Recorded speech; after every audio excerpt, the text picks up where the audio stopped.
We have many more We'll speakers. move on to our next speaker, Professor Ruchi Goyal. She is the professor of ophthalmology at Maulana Azad Medical College in New Delhi.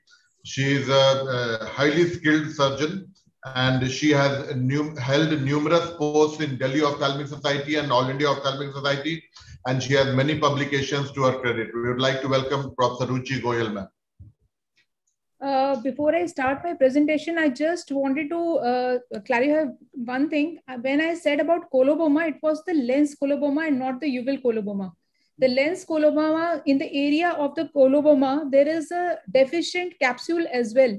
So the difficulty arises in rotating the nucleus from the back into the chamber. So just to clarify for the audience, it is not the uveal coloboma I'm talking about.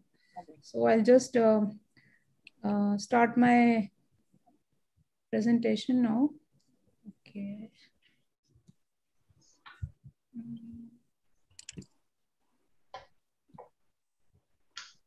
Dr. Satyajit, Dr. Meghur has not joined. Can you call and find out? Yes, ma'am. So, so far everybody has been kind of showing the best of the videos, and after this presentation, I think the entire panel is going to bombard me that you should not have done this. Yes, so sure. So I'm really, subjecting myself to all the brickbats. So this is a case of microphthalmos, complicated microphthalmos with fundal coloboma, and you can see there is a microcornea. The chamber depth was 1.9 millimeter. And the corneal diameter 9.4 millimeter. So, and the other eye, this is the right eye. The left eye was 6/6. So the vision anyways was not going to improve. So I was overconfident. SICS has been always like you can do without thinking. We are so used to doing it so many cases now.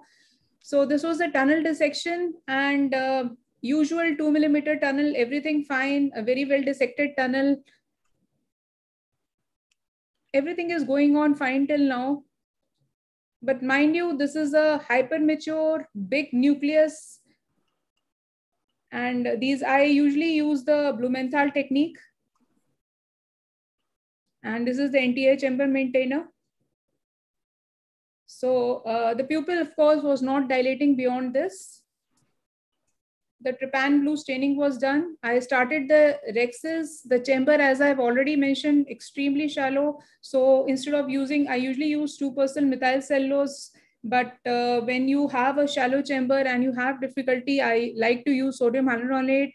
And again, I had to inject sodium hyaluronate because there was no space at all to work.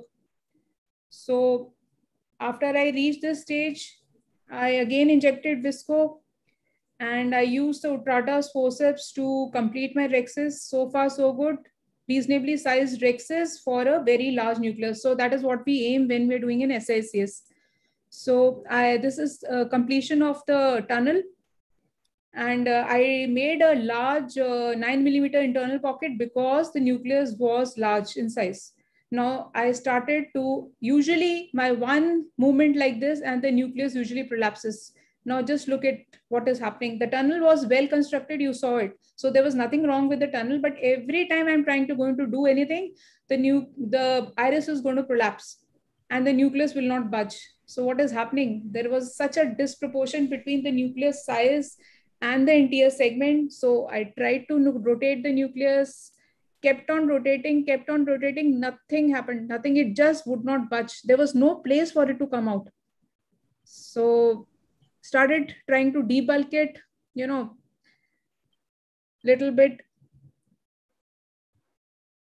I tried. It was not just because the pupil was small, because pupil was not that small. Now, by this time, so much of fiddling, there is some amount of iridodialysis. So you can see the mess of the blood also. This is large round. Finally, after tearing the iris from the root, the nucleus came into the chamber. And then the nucleus was debulked so that it could get space to come out. Still such a large nucleus, which is failing to come out. Now, mind you, it's not because of the section. The problem was not at the level of the section. What I'm trying to emphasize again and again, the problem was that the nucleus was too large and the anterior segment was too small, because with this much amount of section, if you normally debulk at the exit, you are able to deliver the nucleus. So by this time, you can see the iris is torn. The entire iris is ragged. You can see, of course, it was a iridofundal coloboma where we did not expect any vision to be gained. So whenever you get this kind of a case, you must examine the patient in totality, because you need to look for malformations of the heart, kidney, and CNS preoperatively. Also, we must perform an anterior segment OCT or UBM depending on the density of the nucleus, and one should be prepared that there is a possibility that there may be a very small anterior segment and a very large nucleus, and we need to differentiate it from nanophthalmic eye, where it's also called a simple microphthalmos, where both the anterior segment and the posterior segment are small in size. The nucleus is large in size, but there is no fundal coloboma. So a nanophthalmic eye has to be differentiated from this kind of a patient. The axial length, of course, when we label a patient as microphthalmos, we talk in terms of the confidence intervals for the age, but for an adult, by and large, any size axial length less than 18.5 millimeter, we take as microphthalmos. These patients, due to overcrowding of the posterior segment, may have retinal folds, they may have RD, and of course, the retinofundal coloboma, as in this case, may be associated with RD itself. If you intend to plan the intraocular lens, then you must do a horizontal wide to wide diameter, because the standard lens will not be appropriate for this kind of a case, and you need to get a custom-made IOL for this patient. Also, if you have to calculate the IOL power, you have to use specific formulae like Hoffer-Q, Holliday 2, or Haigis. As far as surgery is concerned, let's discuss what really could have been done. I think maybe I should not have done an SICS. I should have done an ECC. It would have helped in opening up the wound in a better way. Like it would have led to a fish mouthing, which would have helped in bringing the nucleus out without causing so much of trauma. The other way out was that maybe I could have, after the initial debulking, maybe I could have used my phacoprof to debulk the nucleus and then try to bring it out into the anterior chamber. Or the third option was that I could have done an SICS with a straight incision very close to the limbus, so that I could enlarge the section and open it like a fish mouth if required. So that is it from my end, and I'm ready to face the brick patch now. Thanks a lot, Dr. Ruchi Goel. That was definitely a challenging case. More so, you say there was so little space in the anterior chamber. But yes, I felt that incision was partly to blame for the added challenges which you had in your case. Before we go on to discuss the incision and other things, I even basically wondered why you placed your anterior chamber maintainer in the area of coloboma. I believe that itself would cause fluid misdirection and further shallowing of the anterior chamber. I don't know, Dr. Saurabh, can I have an explanation from you on that? Yeah, I think that is one possibility. And actually, I have witnessed one similar case in my residency days, where first SICS was attempted, then it was converted to ECC, but still the nucleus would not come out. It was a black cataract, and finally we had to take out from the pars plana root. So I think these are very tricky cases, as ma'am has rightly pointed out, that if the cornea itself is so small and the nucleus is so big, unless we cut the nucleus or we emulsify, it is not possible to take out even by ECC. That's my, experience. I have done a couple of such cases, one-eyed patients. Most of these patients wait very long because, no surgeon is ready to operate. So most of them have like black cataracts or mature cataracts. So what I generally do is, if it is a... Others have to mute.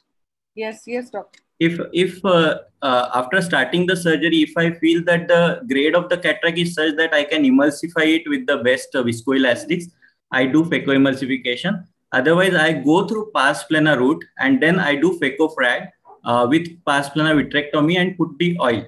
because these are most of them one-eyed patients. So generally they get good vision, and later we can remove the oil also once they settle down.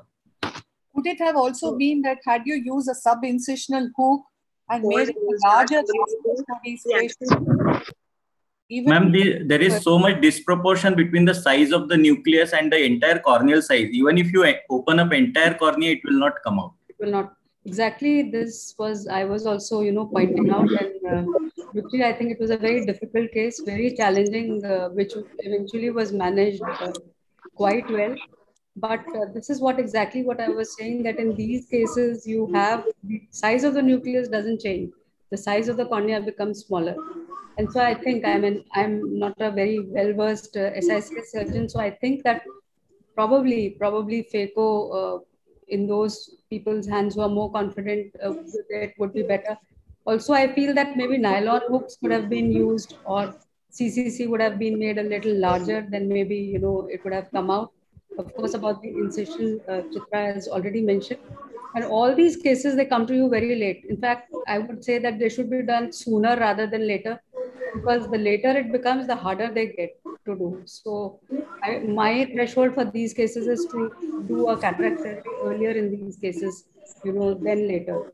Probably preoperatively, you must have given Dymox, glycerol and everything, no, Dr. Ruchi, for these patients? I think let's start from there. The patient, I normally never give Dymox, glycerol to any of my SICS cases. One thing, those are things of the past. And the problem here was not the vitreous thrust, actually. The problem here was the disproportion. And the disproportion was not at the level of the section, let's put it that way, because we all do SICS in 5 millimeter and 4, and that tunnel, that's why I particularly, emphasize the tunnel was very well constructed. There was nothing wrong with the tunnel. So as I said, the thing was that because there was no space, that is why, and as far as phaco is concerned, I am very confident because that was not an issue at all. But the thing was, the chamber was so shallow that if I would have tried to put in my phaco, and that would have further harmed the endothelial cells. So, again, that was not working out. So maybe, the better option would have been actually to deliver it from the pars plana route. I agree with Saurabh in that respect. And again, these patients with, those kind of colobomas, the likelihood of retinal detachment later is there. And, putting a silicone oil with that approach, I think is a good idea, actually. Thank you very much. Shall we go on to another case? Dr. Chitra, I just want to add one thing. Maybe I'll take just one comment because we have... Yeah, actually I do ECC in these cases. No SICS, no phaco, just make a large incision, very large incision, and apply stitches through the limbal route. You make incision and you can easily do this surgery. I have done around maybe 25 to 30 cases. And always I prefer doing in a small eye. Always I prefer doing ECC rather than phaco or SICS. Thank you. Yes, I agree with Kamaljeet Singh, sir. More than 180 degrees incision and ECC is the best and the safest in the long run for microcornea. Thank you very much, Dr. Kamaljeet and Dr.